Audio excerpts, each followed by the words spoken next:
అలాగే ఉంటుందా? ఆంధ్రప్రదేశ్లోనే ఒక ప్రత్యేకంగా ఈ రకంగా ఉందా? ఆంధ్రప్రదేశ్ ఒకప్పుడు తమిళనాడులో ఉన్నటువంటి కక్ష సాధింపు రాజకీయాలకి ఇప్పుడు కేంద్రంగా మారింది. ఆ తమిళనాడులో ఆ రాజకీయాలు పోయినాయి. ఇప్పుడు మంచి వాతావరణంలో తమిళనాడు రాజకీయాలు ఉన్నాయి. ఒకప్పుడు కరుణానిధి, జయలలిత మధ్య ఉండేటువంటి అసెంబ్లీల్లో చీరలు లాక్కోటాలు, పంచెలు లాక్కోటాలు, కక్ష సాధింపులు ఎలా ఉన్నాయో చూసాం. ఇప్పుడు అక్కడ లేదు ఆ పరిస్థితి. కానీ ఆంధ్రప్రదేశ్లో ఇప్పుడు అదే తరహా పరిస్థితులు వచ్చాయి. ఐఏఎస్లు ఐపీఎస్లకు సంబంధించినటువంటి విషయంలో శేఖర్ రెడ్డి గారు ఇప్పుడు చాలా ఆవేదన వ్యక్తం చేశారు. ఏంటి అంటే ఐఏఎస్లకి ఎవరన్నా ఉంటే సిఎస్ని కలవటానికి లేదట, ఐపీఎస్లకి డీజీపీని కలవటానికి లేదట. ఈ విధమైనటువంటి ఒక సంప్రదాయాన్ని ఒక పీక్ స్టేజ్కి తీసుకెళ్ళింది ఎవరు? వైఎస్ఆర్ కాంగ్రెస్ పార్టీ. ఆ రోజున ఏబి వెంకటేశ్వరరావుకి అనేక సందర్భాల్లో సెక్రటరియట్కి వెళ్ళి ఒక డీజీ స్థాయి అధికారికి చీఫ్ సెక్రటరీ అపాయింట్మెంట్ ఇవ్వకపోతే అక్కడ ఎన్నితిరిగి అవమానంతో వచ్చినటువంటి పరిస్థితులు. ఆయన్ని 5 ఏళ్ల పాటు వేధించారు. వ్యవహారం ఎన్ని జరిగింది. ఇప్పుడు డీజీపీతో అపాయింట్మెంట్ లేదు ఐపీఎస్ఎల్కి అంటున్నారు. ఇప్పుడు అందుకనే కదా రోజు రమ్మని అంటున్నారు. రోజు అపాయింట్మెంట్ ఉన్నట్టే. డీజీపీ ఆఫీస్లో కూర్చొని ఉంటే డీజీ వస్తూ ఉంటారు, పోతూ ఉంటారు, మాట్లాడుతారు. డీజీ స్థాయి అధికారులే వాళ్ళు వాస్తవం చెప్పాలంటే. ఇది ఈ విధమైనటువంటి చెడ్డ సంప్రదాయానికి గతంలో ఇది లేదా అంటే, గతంలో ఎలా ఉండేదంటే వర్మ గారు, తమకు అనుకూలంగా రాజకీయంగా అనుకూలంగా ఉండేటువంటి ఆఫీసర్స్కి ఫోకల్ పోస్టుల్లో వాళ్ళ పోస్టింగ్ ఇచ్చేవాళ్ళు. అంటే ప్రాధాన్యమైన పోస్టులు. తమకు అనుకూలంగా వీళ్ళు ఉండరు, లేదంటే తమ ప్రత్యర్థి రాజకీయ పార్టీలకు దగ్గరగా ఉంటారు అనుకుంటే వాళ్ళకి నాన్ ఫోకల్లో అవకాశం ఇచ్చేవాళ్ళు. కానీ వైఎస్ఆర్ కాంగ్రెస్ పార్టీ వచ్చిన తర్వాత కొంతమందినైనా సరే పిక్ చేసి ఏబి వెంకటేశ్వరరావు లాంటి వాళ్ళ మీద రాజకీయపరమైన వాళ్ళు ఏదో ఉన్నాయి వాళ్ళని టార్గెట్ చేసింది. ఆయన చివరి రోజు ఛార్జ్ తీసుకొని రిటైర్మెంట్ అవ్వాల్సినటువంటి పరిస్థితి ఇవన్నీ జరిగాయి. కక్ష సాధింపు అనేటువంటి మొదలైంది. ఓకే, కొంతమంది ఐపీఎస్ ఆఫీసర్లు, ఐఏఎస్ ఆఫీసర్ని వీళ్ళు అనుకూలంగా ఒక రకంగా వాళ్ళు యూనిఫామ్ ఉందా లేదా, లేదా వైసీపీ కండబా ఉందా అనేటువంటి విధంగా కూడా పని చేయించారు. ఒక పరిధి దాటి పని చేయించారు. ఇవన్నీ వైఎస్ఆర్ కాంగ్రెస్ పార్టీ ప్రభుత్వంలో జరిగింది. కానీ ప్రజలు ఏం చేశారు?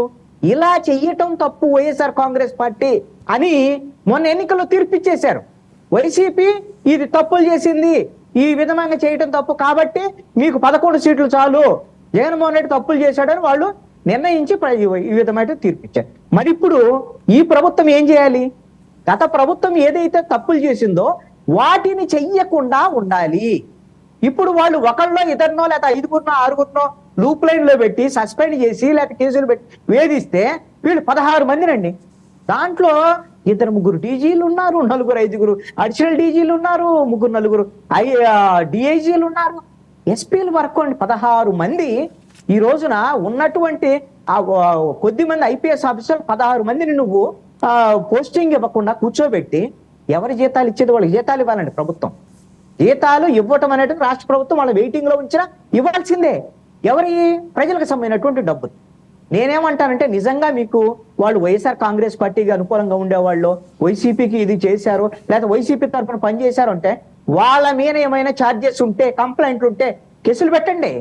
కేసులు ఇప్పుడు మన పివి సునీల్ కుమార్, అదే విధంగా పిఎస్ఆర్ ఆంజనేయ మీద రఘురామకృష్ణరాజు కంప్లైంట్ ఇస్తే గుంటూరు నగరపాలెం పోలీస్ స్టేషన్లో కేసులు పెట్టారు కదా. ఆ కేసుతో వాళ్ళిద్దరిని సస్పెండ్ చేస్తారా? చేయండి. సస్పెండ్ చేసి అసలు వాళ్ళ సర్వీస్ నుంచి ఏమన్నా మీరు ఏమన్నా తీసేస్తారా? ప్రభుత్వం తీసేయండి, మీకేముంది అది చేయండి. అంతేగాని వెయిటింగ్ లో పెట్టడం అనేటువంటిది కరెక్ట్ కాదు. వెయిటింగ్ లో ఉంచి జీతాలు ఇవ్వడం కరెక్ట్ కాదు. నేనేమంటానంటే ఈ ప్రభుత్వంలో నాన్ ఫోకల్ పోస్టులు డీజీ స్థాయిలో గోదావరి వ్యాలీ డెవలప్మెంట్ అథారిటీ అని ఉంటుందండి. మీరు వర్మ గారు, ఇది డీజీపీ స్థాయి అధికారి పోస్టు. నాన్ ఫోకస్ ఏముండదు, అక్కడ కుర్చీ ఉండదు, బల్ల ఉండదు, ఎక్కడ ఆఫీస్ ఉన్నా కూడా ఎవరికి తెలియదు, సెక్రటరియట్ లో ఉంటుంది. ఆ పోస్టింగ్ ఏంటి ఒకరిని. అదే విధంగా ఇంకా అనేకమైన స్టాంప్స్ అండ్ రిజిస్ట్రేషన్ సంబంధించినటువంటి డీజీ అని ఉంటది. దాంట్లో ఏమి నిర్ణయాలు తీసుకోవడానికి ఉండదండి. మొత్తం క్యాలెండర్లు వేయటమో, ప్రభుత్వానికి సంబంధించినటువంటి జీవోలు పబ్లిష్ చేయటమే. ఇలాంటి ఒక 20-30 నాన్ ఫోకల్ పోస్టులు ఉంటాయండి డీజీ నుంచి ఎస్పీ వరకు. ఆ పోస్టులో వేయండి. మీకు అప్రధానమైనటువంటి పోస్టులు వేసేవాళ్ళు జీతాలు ఇస్తున్నాం కదా, వాటిలోనే మీరు ఉపయోగించుకోవచ్చు కదా. లేదు అని అంటే మాత్రం మీ దగ్గర ఆధారాలు ఉంటే వాళ్ళ మీద కేసులు పెట్టండి, అరెస్ట్ చేయండి. వాళ్ళని ఏం కావాలంటే అది చేయండి, లేవు అంటే మాత్రం మీరు వాళ్ళకి కోచింగ్ ఇవ్వాలి. Okay. ఇది ఖచ్చితంగా వేధింపులకు సంబంధించినటువంటి అంశమే. ఎట్టి పరిస్థితిలో కూడా ఉన్నటువంటి పోలీస్ ఆఫీసర్స్ ని వెయిటింగ్ లో పెట్టి ఈ విధంగా ఉదయం నుంచి సాయంత్రం వరకు అక్కడ కూర్చొని ఉదయం ఒకటి సంతకం పెట్టి సాయంత్రం ఒకసారి సంతకం పెట్టాలనేటువంటిది ఇది ఖచ్చితంగా ఐపీఎస్ ఆఫీసర్లను అవమానించటమే. ఖచ్చితంగా వాళ్ళు ఏం కండిషన్ బెయిల్ మీద లేరు. ఈ ప్రభుత్వం వాళ్ళకి పోస్టింగ్ ఇవ్వలేనటువంటి పరిస్థితిలో ప్రభుత్వం ఉంది. Okay. అలాంటి పరిస్థితిలో మీరు ఎందుకు వాళ్ళకి అవకాశం ఇవ్వట్లేదు Okay. అనేటువంటి దాని మీద స్పష్టత ఇవ్వాలి ప్రజలకి. Okay, కృష్ణాంజలి గత గారు. ప్రభుత్వం చేసినటువంటి దానికి 10 రెట్లు ఎక్కువ చేస్తుంది ఈ ప్రభుత్వం. ఓకే కృష్ణాంజలి గారు 114 కోట్ల బడ్జెట్ దాన్ని ఏదో క్రియేట్ చేస్తున్నారు, ఏమీ లేదు అన్నది ఆయన వాయిస్. ఇందాక మీరు ఏదో చెప్దాం అనుకున్నారు, మధ్యలో అది ఆయన్ని ఇంటరప్ట్ చేయడం ఇష్టం లేక ఎలా చేయలేదు మిమ్మల్ని. సిఐడి నిన్న మెమోలో చాలా స్పష్టంగా పేర్కొన్నదండి. మొత్తం బడ్జెట్ కేటాయింపులకు సంబంధించి 125 కోట్లలో 105 కోట్లకు సంబంధించినటువంటి అవినీతి జరిగిందనే దానిపైన వాళ్ళ దగ్గర కంప్లైంట్స్ ఉన్నాయి. ఆ కంప్లైంట్లకు సంబంధించినటువంటి కొన్ని ఆధారాలు కూడా సిఐడి దగ్గరకు వచ్చాయి. ఆ ఆధారాలను పరిశీలించిన తర్వాత ఎస్ ఇది దర్యాప్తు చేయాల్సినటువంటి కేసు అని సిఐడి భావించిన తర్వాత విజయవాడ కమిషనర్ కి ఇది పంపారు. విజయవాడ పోలీసులు కమిషనరేట్ పరిధిలో ఉన్నటువంటి పోలీసులు ఈ కేసులో రోజాను గాని కృష్ణదాసును గాని లేకపోతే మిగతా వాళ్ళని కానీ విచారించేదానికి అవకాశం ఉంది.